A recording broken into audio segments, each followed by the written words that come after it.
आज हम बात करेंगे एक ऐसी महाविद्या की जिनकी कहानी जानते हैं काफी गूढ़ और शक्तिशाली है। एक ऐसी शक्ति जो रक्षा भी करती है, विध्वंस भी और परम ज्ञान भी देती है। जी हाँ, हम बात कर रहे हैं माँ उग्रतारा की। तो चलिए इस कहानी की गहराइयों में उतरते हैं। उनका नाम ही देखिए कितना कुछ बता देता है। उग्रतारा दो शब्दों से बना है, उग्र और तारा। उग्र का मतलब है बेहद प्रचंड, भयंकर, और तारा तारा मतलब तारने वाली, यानी जो पार लगा दे, मुक्ति दे दे। तो सोचिए, एक तरफ इतना उग्र स्वरूप और दूसरी तरफ वही स्वरूप हर संकट से बचाने वाला है। तो जब देवी प्रकट हुई ना, उनकी शक्ति, उनका तेज इतना जबरदस्त था कि देवता भी तुरंत समझ गए। उन्होंने देखते ही कहा, ये तारा नहीं, ये तारा का उग्र रूप है, उग्र तारा। मतलब एक ही लाइन में उनकी पूरी पहचान, उनकी तीव्रता, सब कुछ साफ हो गया। लेकिन यहाँ एक सवाल खड़ा होता है, आखिर ऐसी प्रचंड, ऐसी भयंकर शक्ति की जरूरत पड़ी ही क्यों? ऐसा क्या हो गया था? कौन सा संकट आ पड़ा था जिसके लिए इतने उग्र रूप को आना पड़ा? चलिए थोड़ा पीछे चलते हैं, एक ऐसे समय में जब पूरी दुनिया कह सकते हैं कि एक अंधेरे में डूब रही थी। एक भ्रम का, एक कन्फ्यूजन का अंधेरा। आध्यात्मिक रूप से सब कुछ गिर रहा था। एक ऐसा दौर जब ज्ञान की रोशनी बस बुझने ही वाली थी। और इस अंधेरे का पहला असर किस पर पड़ा? ऋषियों पर, मुनियों पर। उनका जो सदियों का ज्ञान था ना, वो भी जानते हैं फीका पड़ने लगा। ऐसा लग रहा था जैसे उनकी बुद्धि पर एक पर्दा सा पड़ गया हो। और बात यही नहीं रुकी। आध्यात्मिक उन्नति का एक बहुत शक्तिशाली रास्ता होता है तंत्र मार्ग, जिसमें ऊर्जा और चेतना को साधा जाता है। वो रास्ता भी बंद हो गया। मतलब जो साधक थे, उनकी सारी मेहनत, सारी साधना बेकार जा रही थी। तो इस पूरे अंधकार के पीछे, इस सारी गड़बड़ के पीछे एक शक्ति काम कर रही थी। एक दैत्य जिसका नाम था विपरीत ज्ञान। इसने सिर्फ बाहर की दुनिया में ही नहीं बल्कि लोगों के मन के अंदर भी अंधेरा भर दिया था। अब ये विपरीत ज्ञान था क्या? देखिए, इसके नाम में ही इसका काम छिपा है। विपरीत ज्ञान मतलब उल्टा ज्ञान, झूठा नॉलेज। इसका मकसद ही था लोगों के मन में कंफ्यूजन पैदा करना, डर पैदा करना, नेगेटिविटी लाना, ताकि लोग सच के रास्ते से भटक जाएं।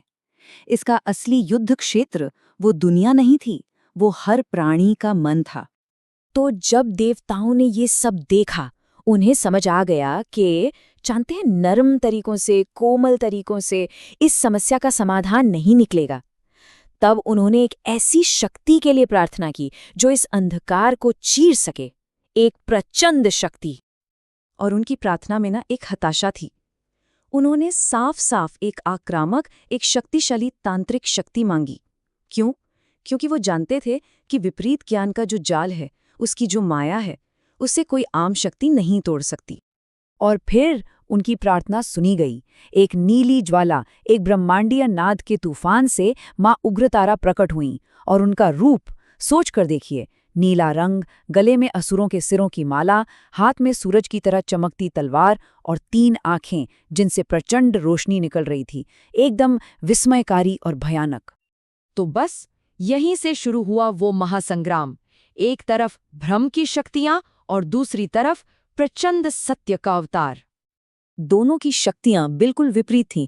जैसे विपरीत ज्ञान वो धोखे का जाल बुनता था, तो उग्रतारा क्या करती थी? वो सीधा उस जाल को ही चीर देती थी। वो भ्रम का जवाब भ्रम से नहीं, बल्कि सच की तेज रोशनी से दे रही थी। ये युद्ध बहुत जानते हैं सीधा था, स्टेप बाय स्टेप।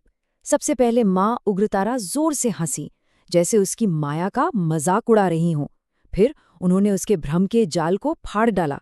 उसके बाद अपनी तलवार से उसकी जादुई शक्ति को काट दिया और आखिर में अपनी तीसरी आंख की ज्वाला से उसे राख कर दिया।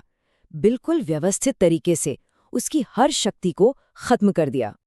और जैसे ही विपरीत ज्ञान खत्म हुआ, बिल्कुल उसी पल दुनिया में ज्ञान की रोशनी वापस आ गई। डर और भ्रम की वो जो लंबी रात थी, वो आखिरकार खत्म हो गई। तो ये तो थी पौराणिक कथा, लेकिन हर ऐसी कहानी के पीछे ना एक गहरा, एक आध्यात्मिक मतलब छिपा होता है। एक ऐसा मतलब जो हम सबके लिए महत्वपूर्ण है। तो चलिए अब उसकी बात करते हैं। देखिए, उग्रतारा को समझने के लिए यह जानना जरूरी है कि वो सिर्फ एक शक्ति नहीं है, वो 3 बड़ी देवियों की शक्तियों का एक शक्तिशाली तांत्रिक संयोजन हैं। उनमें माँ तारा का तेज है जो मुक्ति देता है, माँ काली की संहारक शक्ति है जो नेगेटिविटी को खत्म करती है, और माँ सरस्वती का गहरा ज्ञान है। इन तीनों का मिलन ही उन्हें इतना अनोखा बनाता है।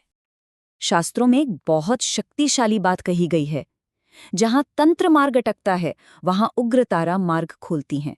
इसका मतलब, जब आध्यात्मिक रास्ते पर कोई साधक ऐसी जगह फंस जाता है जहां से आगे कोई रास्ता ना दिखे, सारी उम्मीद खत्म हो जाती है, वहां उग्रतारा आकर वो रास्ता खोल देती हैं। तो एक साधक के लिए इसका क्या मतलब हुआ? मतलब, उनकी शक्ति से साधना में आने वाली रुकावटें दूर होती हैं, मन का अंधेरा जो अज्ञान है वो खत्म होता है, और सबसे महत्वपूर्ण, अचानक आने वाले बड़े संकटों से रक्षा भी मिलती है।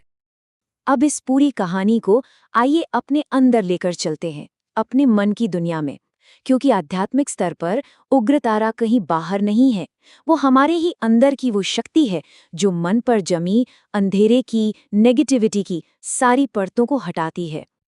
तो फिर सोचिए, वो दैत्य विपरीत ज्ञान आज के समय में क्या है? वो हमारे अंदर का डर है, अवसाद है, भ्रम है, हर तरह की नकारात्मकता, वही विपरीत ज्ञान है। और उग्रतारा की शक्ति इन्हीं अंदर के दैत्यों को, इन आंतरिक राक्षसों को नष्ट करने की शक्ति है। और यही चीज़ इस कहानी को हम सब के लिए इतना प्रासंगिक बना देती है। और आखिर में ये पूरी चर्चा हमें एक सवाल के साथ छोड़ जाती है। हमारे अपने भीतर वो झूठा ज्ञान या विपरीत ज्ञान क्या है? वो कौन से डर हैं, कौन सी गलत सोच हैं, कौन सी सीमाएं हैं, जिन्हें तोड़ने के लिए, जिन्हें नष्ट करने के लिए उग्रतारा जैसी ही एक प्रचंड शक्ति की जरूरत है? इस पर सोचना जरूरी है।